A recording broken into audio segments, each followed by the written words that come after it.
American luxury. Then, in January 2026, the doors were padlocked. The company filed for Chapter 11 bankruptcy. Massive flagship stores were liquidated across the country, and thousands of retail jobs were eliminated practically overnight. Saks is not an outlier. Its failure follows a pattern of decline across the traditional department store sector. To understand what broke, we look at what worked in the beginning.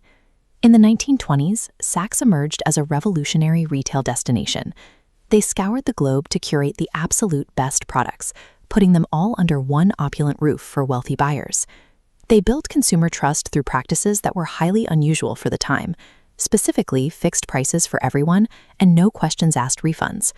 Over the decades, their prestige grew. At its peak, the Manhattan flagship's shoe department moved so much inventory and commanded so much status that the U.S. Postal Service gave it its own dedicated zip code.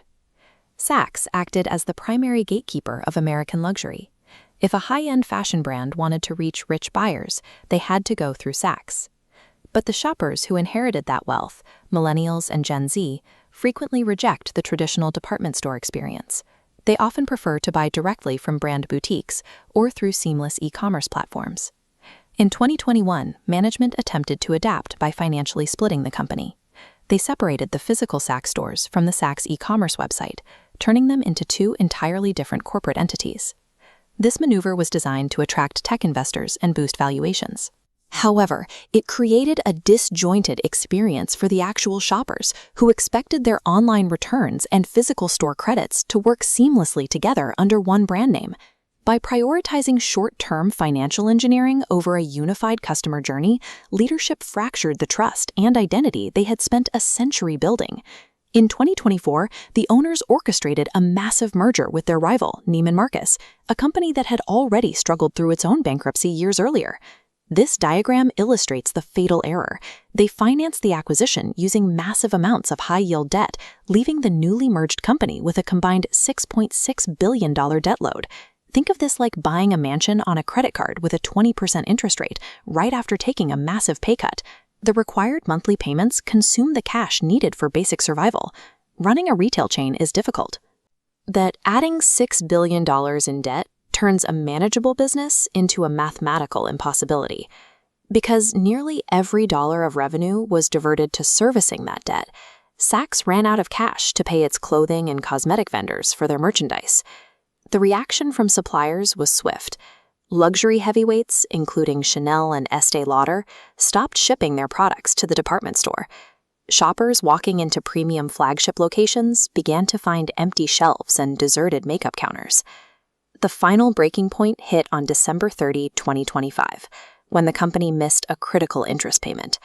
2 weeks later, Saks Global officially filed for Chapter 11. Without products to sell, the retail operation stops. These stores were reduced to empty floor space, unable to serve the customers who still walked pure doors. The collapse of Saks Fifth Avenue highlights a structural breakdown in the department store model.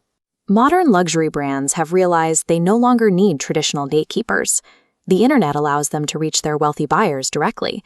Today, prestigious houses like Louis Vuitton and Hermès are succeeding by operating their own standalone boutiques and selling strictly direct to consumer. The financial incentive is undeniable. Cutting out the middleman means the brand captures higher profit margins while keeping total control over the customer's data and the in-store experience.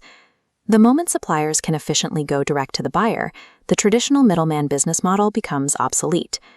Looking at the wreckage of this retail giant, 3 lessons emerge. First, debt is a multiplier. It can accelerate growth, but it can also make a downturn fatal. Second, the middleman is dying. If your only job is standing between a brand and a buyer, technology will eventually replace you. And third, no one is untouchable. Historical prestige cannot save a brand that refuses to evolve with its customers. Survival in the modern economy requires owning the customer relationship, not just curating the shelves.